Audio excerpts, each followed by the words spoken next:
Sukkot. Cut branches or twigs 15 to 18 inches long. Take off the leaves. If you have thin twigs, you can bunch them together for strength. Group the twigs together and tie them with a rubber band or string.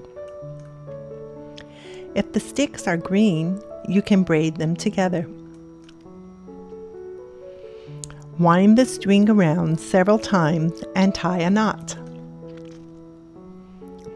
Cut off excess strings. Depending on what's available in your garden, your sticks or twigs will look different. They will all work.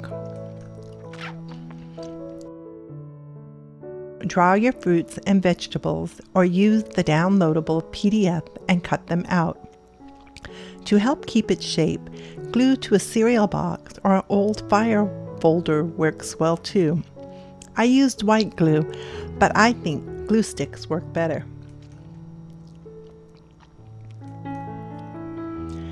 Go ahead and decorate.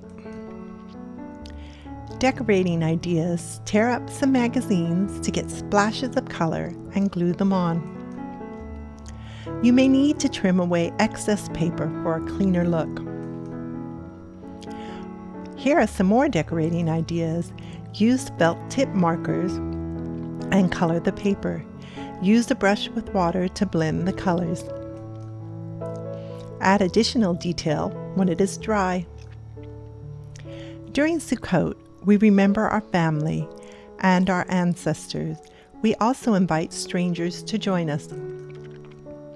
Make copies of family photos and add them to one or both sides of your decorated fruits and vegetables.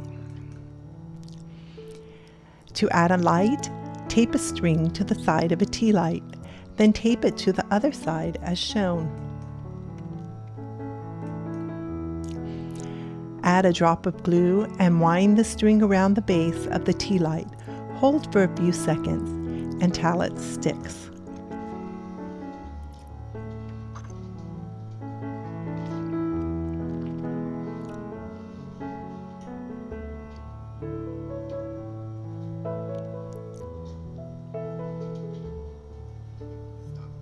Cut some string and tape it to the fruits and vegetables.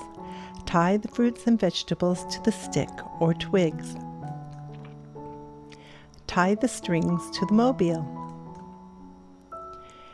Tie the strings at different lengths as shown in the photo. There you got it, your Sukkot mobile. Enjoy!